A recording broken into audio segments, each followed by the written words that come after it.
Hello, I'm Robert Mackenzie. You join me here in this fine old library on the campus of the University of Chicago. We're about to see the first of 10 films by Milton Friedman, an economist of international repute, winner of the Nobel Prize, one of the most controversial and stimulating Americans of our time. In the weeks that lie ahead, as Friedman's first major television series unfolds, the famous and influential men and women who will occupy those seats are going to have a lot to say about Friedman's view of the society in which we live today and his solutions for the ills of our time. For that's what the series is about, Milton Friedman's view of the way we live now and where we're headed. Now, like some people here, you may be appalled by his ideas. Like others, extremely enthusiastic about them. Whichever way it goes, I think you'll be fascinated by what Milton Friedman has to say.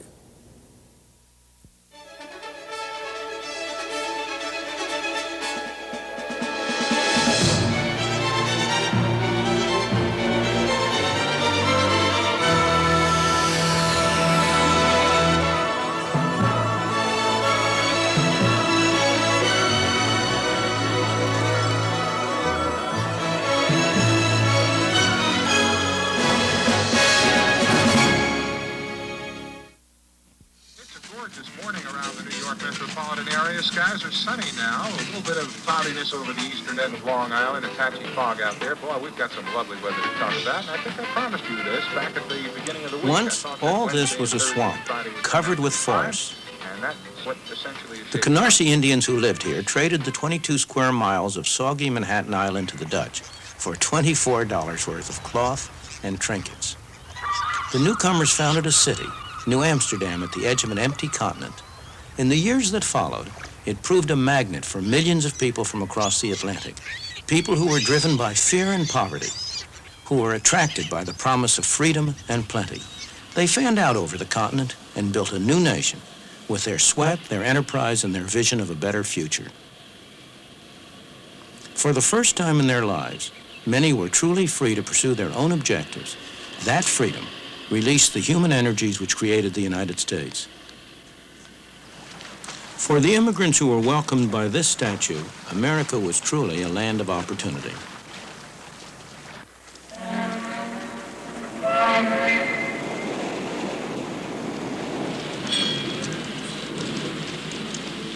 They poured ashore in their best clothes, eager and expectant, carrying what little they owned. They were poor, but they all had a great deal of hope.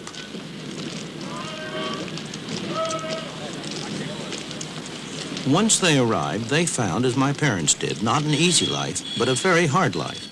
But for many, there were friends and relatives to help them get started, to help them make a home, get a job, settle down in the new country.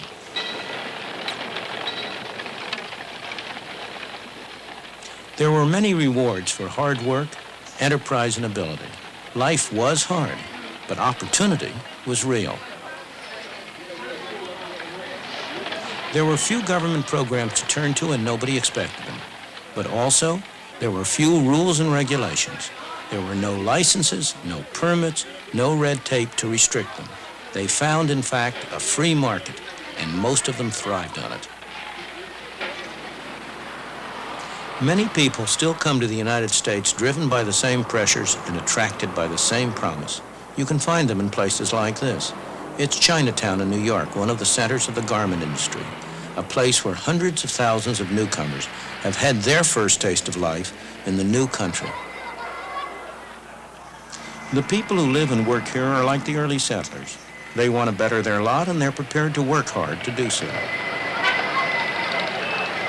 Although I haven't often been in factories like this, it's all very familiar to me, because this is exactly the same kind of a factory that my mother worked in when she came to this country for the first time at the age of 14, almost 90 years ago. And if there had not been factories like this here then, at which she could have started to work and earned a little money, she wouldn't have been able to come. And if I existed at all, I'd be a Russian or a Hungarian today instead of American. Of course, she didn't stay here a long time. She stayed here while she learned the language, while she developed some feeling for the country, and gradually she was able to make a better life for herself. Similarly, the people who are here now, they are like my mother, mostly immigrants from a distant country. They came here because they liked it here better and had more opportunities. A place like this gives them a chance to get started. They're not going to stay here very long or forever. On the contrary, they and their children will make a better life for themselves as they take advantage of the opportunities that a free market provides to them. The irony is that this place violates many of the standards that we now regard as every worker's right. It's poorly ventilated, it's overcrowded, the workers accept less than the union rate. It breaks every rule in the book. But if it were closed down, who would benefit? Certainly not the people here. Their life may seem pretty tough compared to our own, but that's only because our parents or grandparents went through that stage for us. We've been able to start at a higher point.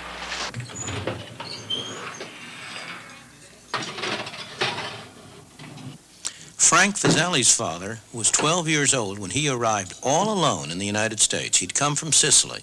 That was 53 years ago. Frank is a successful dentist with a wife and family. They live in Lexington, Massachusetts.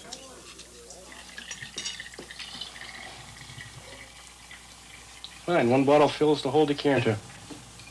There's no doubt in Frank's mind what freedom combined with opportunity meant to his father, and then to him, or what his Italian grandparents would think if they could see how he lives now.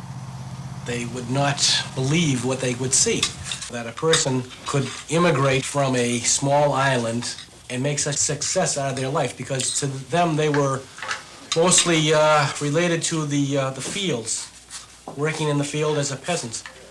My father came over, he made something for himself, and then he tried to build a family structure. Whatever he did was for his family. It was for a better life for his family. And I can always remember him telling me that, number one thing in life is you should get an education to become a professional person. Johnny, please don't eat that.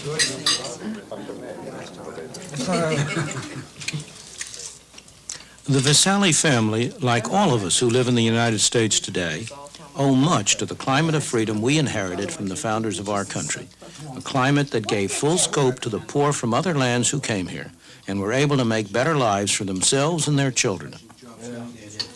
You girls gonna have this? Yeah. You, Chris? I know you don't want the whipped cream. But in the past 50 years, we've been squandering that inheritance by allowing government to control more and more of our lives instead of relying on ourselves. We need to rediscover the old truths that the immigrants knew in their bones, what economic freedom is and the role it plays in preserving personal freedom.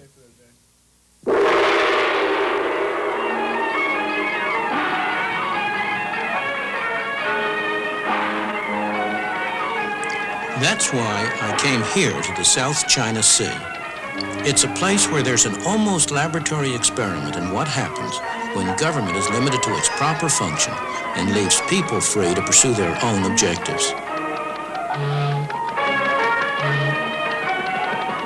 If you want to see how the free market really works, this is the place to come. Hong Kong, a place with hardly any natural resources. About the only one you can name is a great harbor. Yet the absence of natural resources hasn't prevented rapid economic development.